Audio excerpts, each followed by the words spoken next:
And drama serial इंतहा के next आने वाली एपिसोड में आप देखेंगे कि नौशीन ज़ैनब के पास जाएगी और जाकर कहेगी कि ज़ैनब, हाय अल्लाह, मुझे तो तुम पे बहुत ही ज़्यादा तरस आ रहा है। देखो ना कि किस तरीके से तुम्हारी खुशियाँ छीन ली अरूसा ने और अब खुद माँ बनने वाली है। मैंने तो सुना है कि तुम सारी ज़िंदगी माँ नहीं बन पाओगी, लेकिन अरूसा को देखो ना ज़रा कि किस तरीके से वो अपनी खुशियों का जश्न मनाती फिर रही है। असल में तो मुझे लगता है कि वो यही चाहती थी कि सिर्फ और सिर्फ वो अकेली माँ बने और उस पूरे घर पे राज करे वो अस्मा की तरह। इस पर कहेगी ज़ैनब कि क्या कह रही हैं आप नौशीन आंटी? इस पर नौशीन कहेगी कि मैं बिल्कुल ठीक कह रही हूँ, मैं तो तुम्हारी हमदर्दी में यहाँ चली आई कि तुम्हें किसी ने बताया नहीं होगा। कम से कम तुम्हें भी इस सब के बारे में पता होना चाहिए। तुम इस घर की बड़ी बहू हो और जो कुछ तुम्हारे साथ अरूसा ने किया है उसके बाद तो तुम्हारा ये सब जानना बहुत ही ज़्यादा ज़रूरी है। जैसे ही नवीद आएगा तो ज़ैनब नवीद से कहेगी कि देखें, मामा ने कितनी बड़ी बात हम दोनों से छुपाई है। उन्होंने हमें भनक भी नहीं पड़ने दी कि अरूसा माँ बनने वाली है, जबकि वो अच्छे तरीके से जानती हैं कि हम इस घर के बड़े हैं। इसके बावजूद उन्होंने हमारे साथ ये सब कुछ किया है। लेकिन एक बात याद रखिएगा नवीद कि अगर तो ये खुशियों का हक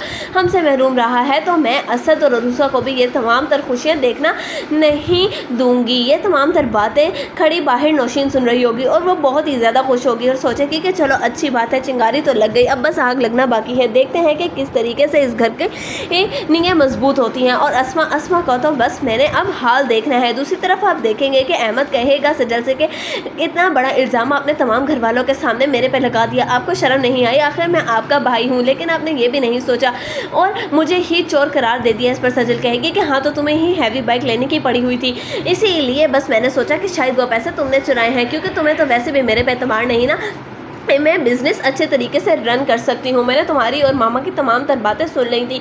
अब तुम अगर मुझे अपना दुश्मन जानते हो तो मैं तुम्हें अपना दुश्मन क्यों ना कंसीडर करूँ? इस पर अहमद कहेगा कि अच्छा, तो यानी कि आपको इस सारी बात की जलन है कि मामा ने मुझे फ़ोन क्यों लेके दिया। लेकिन एक बात याद रखिएगा कि ये सब कुछ जो कुछ भी है ये मेरे बाप का है, ना कि आपके। मेरे बाप ने ये तमाम तर प्रॉपर्टी मेरे और मेरी माँ के लिए छोड़ी थी और बात है कि आपने वो सब कुछ मामा से धोखे से ले लिया है। लेकिन मैं आपको ये सब कुछ धोखे से हथियाने नहीं दूंगा और ना ही अपनी किसी भी चीज़ पर आपको कब्जा करने दूंगा।